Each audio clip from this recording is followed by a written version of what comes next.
ஐயா டிகேஆர் அவர்களை சந்திப்பதற்காகவும் காங்கிரஸ் கட்சியினுடைய மூத்த தலைவர் அண்ணன் பீட்டர் ஃபோல்ஸ் அவர்களோடும் மாநிலத்தினுடைய சுற்றுலாத்துறை அமைச்சர் சகோதரர் ராஜேஷ்குமார் அவர்களோடு மரியாதை நிமித்தமான சந்திப்பு. எனக்கு என்னுடைய பொறுப்பேற்றதற்கு பின்னாலே காங்கிரஸ் கட்சியினுடைய மாநில தலைவர் என்ற முறையிலே தமிழகத்திலே எங்களை பொறுத்தமட்டிலும் ஒத்த கருத்தோடு நாங்கள் செயலாற்றுகின்ற கட்சி தலைவர்களை சந்தித்து வருகிறோம். அதனுடைய ஒரு பகுதியாக இது மரியாதை நிமித்தமான சந்திப்பு. இந்த சந்திப்பு என்பது அடுத்த காலங்களில் அடுத்தடுத்த தொடர்ந்து இதை மதசார்பற்ற சக்திகளுடைய ஒருங்கிணைப்புக்காகவும் மார்க்சிஸ்ட் கம்யூனிஸ்ட் கட்சியை பொறுத்தமட்டிலும் தங்களுடைய கொள்கையிலே மிக தெளிவான முன்னிலை எடுப்பவர்கள். அதே நேரத்தில் இந்திய அளவிலே இந்தியா கூட்டணியிலே மார்க்சிஸ்ட் கம்யூனிஸ்ட் கட்சி மிக முக்கியமான பங்களிக்கிறது. இந்தியா கூட்டணியை பொறுத்தமட்டிலும் பாரதிய ஜனதா கட்சியினுடைய குறிப்பாக மோடி அமித்ஷாவினுடைய ஜனநாயக விரோத கொள்கைகளுக்காக தொடர்ந்து பாராளுமன்றத்திலே மார்க்சிஸ்டும் நாங்களும் சேர்ந்து குரல் கொடுத்து போராடி கொண்டிருக்கிறோம். பல்வேறு வகையிலே மாநிலங்களில் எங்களுக்குள் வித்தியாசம் இருந்தாலும் சரி, இந்திய அளவிலே எங்களுடைய ஒத்த கருத்து என்பது மதவாத சக்திகளுக்கு எதிரான ஒத்த கருத்துடைய கட்சிகளோடு சேர்ந்து பணியாற்றிக் கொண்டிருக்கிறோம். தமிழகத்தை பொறுத்தமட்டிலும் நாங்கள் தோழமை நிலையிலே இருக்கின்ற தாவேகாவிற்கு ஆதரவு அளிக்கிறோம். ஆதரவு நிலையிலே மார்க்சிஸ்ட் கம்யூனிஸ்ட் கட்சி அந்த கூட்டணி ஆட்சிக்கு ஆதரவு தெரிவிக்கிறது. அதனால் எங்களை பொறுத்தமட்டிலும் அவர்களை மரியாதை நிமித்தமாக சந்திப்பதற்காக இந்த சந்திப்பு. மற்ற கட்சிகளோட ஒப்பிடும் போது கம்யூனிஸ்ட் ஒரு மும்முரமா நின்று அதுக்கான உரிமைகளை பத்தி பேசுறாங்க, நியாயத்தை பத்தி கேள்வி கேட்கறாங்க. இந்த தருணத்துல காங்கிரஸ் கட்சி தலைவரா நீங்க இங்க புதுசா பதவி வச்சிருக்கீங்க. வரும் காலத்துல கம்யூனிஸ்டோட சேர்ந்து இந்த மாதிரி விஷயங்களுக்கு நீங்க போராட்ட காலத்துல ஈடுபடுவீங்களா? எங்களை பொறுத்த மட்டும் காங்கிரஸ் கட்சியை பொறுத்த மட்டும் தமிழ்நாடு காங்கிரஸ் கட்சியை பொறுத்த மட்டும் தொடர்ந்து பல்வேறு நிலைகளிலே பல்வேறு மதசார்பற்ற சக்திகளோடு இணைந்து பல நிலைகளை எடுத்திருக்கிறோம்.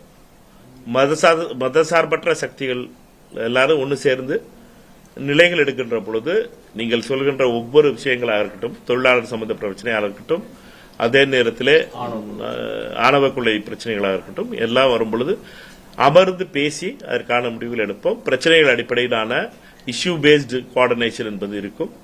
எங்களை பொறுத்த மட்டும் பேசிக்கா ஒரு ஐடியாலஜியில் நாங்கள் எல்லாம் காமனா இருக்கோம். ஆர்எஸ்எஸ் பாசிஸ்ட் ஐடியாலஜிக்கு எகென்ஸ்டா இருக்கணும். பிஜேபிக்கு தமிழ்நாட்டில் எந்த விதத்திலும் என்ட்ரி வந்துடக்கூடாது. அது மறைமுகமா இருக்கலாம் அல்லது அதோட மாஸ்க் அணிந்த முகமா இருக்கலாம். எந்த வகையிலும் பிஜேபிக்கு என்ட்ரி வந்துடக்கூடாதுங்கிறது நாங்கள் ரொம்ப தெளிவா. குறுவை சாகுபடி கடுமையான பாதிப்பு காவிரி நதிநீர் சேரல. காங்கிரஸ் கர்நாடக காங்கிரசும் தமிழக காங்கிரஸ் என்ன மாதிரியான தயவு செய்து தமிழ்நாடு காங்கிரஸ் கர்நாடக காங்கிரஸ் பார்க்காதீங்க. தமிழ்நாடு கர்நாடகான்னு பாருங்க. எல்லா அரசியல்வாதிகளும் கர்நாடகத்தில் இருக்க அரசியல்வாதிகள், அது பாஜக அரசியல்வாதிகளா இருக்கட்டும், எடியூரப்பாவா இருக்கட்டும், குமாரசாமியா இருக்கட்டும், சித்தராமையாவா இருக்கட்டும், எங்க சிவகுமாரா இருக்கட்டும், எல்லாரும் ஒரு மாதிரி தான் பேசுறாங்க. தமிழ்நாட்டில் மட்டும் ஏனோ தெரியல நம்ம கட்சி அடிப்படையில் அதை பார்க்கிறோம். இது கட்சி அடிப்படை கிடையாது, இது மாநில அடிப்படை. தமிழ்நாடு காங்கிரஸ் பொறுத்த மட்டும் மிக தெளிவான நிலை. எங்களை பொறுத்த மட்டும் இந்த டைம் குறுவை சாகுபடியில மிகப்பெரிய பாதிப்பு ஏற்படுது.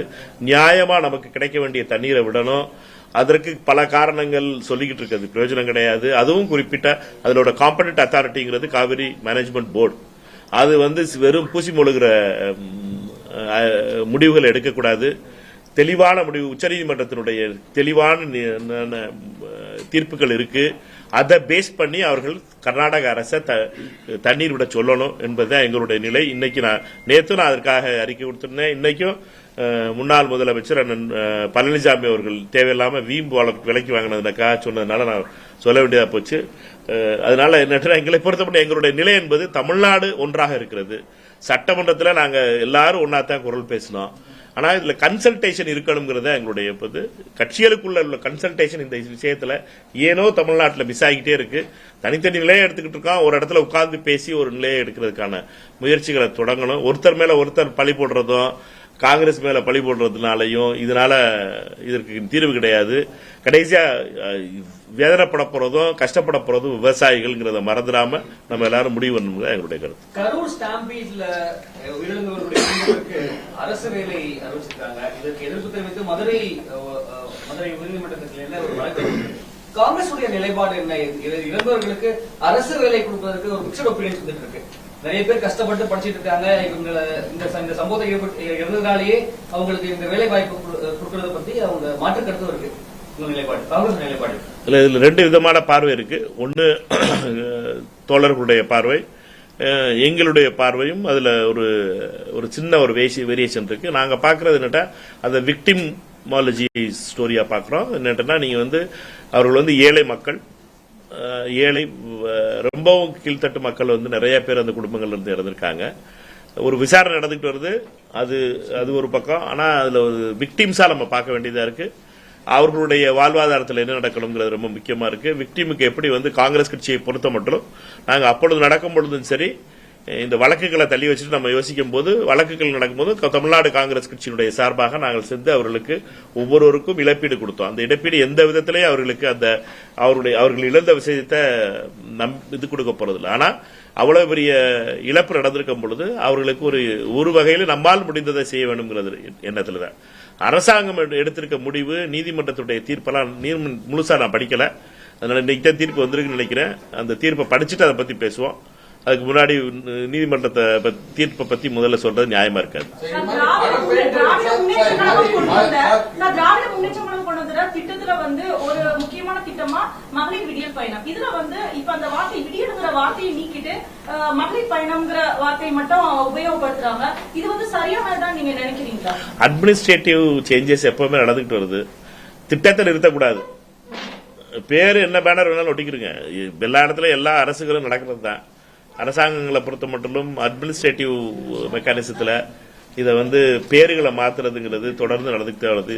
அதனால நம்ம திட்டம் நின்றாம இருக்கணும். ஏழை மக்களுக்கும், சாமானியர்களுக்கும், பெண்களுக்கும் எந்த விதத்திலையும் பாதிப்பு வந்துடா பாத்துக்கணும். என்னோட பிரஸ் கான்பரன்ஸ் இல்லப்பா. உயிரிழப்பும் நடந்திருக்கு. ஆனால் திடீர்னு ஒரு கட்சி நிகழ்ச்சியில உயிரிழந்தவங்களுக்கு அரசு பணிங்கிறது இந்த அரசியலா பார்க்கப்படுது. அரசியலா இல்லையா? அது ரொம்ப குறிப்பா ப்ரோப் நடந்துட்டு இருக்கும் போது இது ஒரு ஆடட் மைலேஜா விஜய்க்கோ இல்ல ஆதவர்ஜனுக்கோ கிடைக்கிறாரா? இத பத்தி இந்த ஜட்மெண்ட்டை படிச்சுட்டு நான் பேசுறேன். ஜட்மெண்ட்டுக்கு இல்ல சார், காமன் ஒப்பீனியன் கேட்கிறேன். பல பேர்கள், அதாவது புயல் வெள்ளம்னு பல பேர்கள் நடந்திருக்கு. உயிரிழப்பு தமிழ்நாட்டில் நிறைய நடந்திருக்கு. நிறைய சம்பவங்களை உதாரணத்துக்கு சொல்லலாம். நீங்க இதே விஷயத்துக்கு என்னுடைய பதில இப்ப சொல்லிட்டேன்.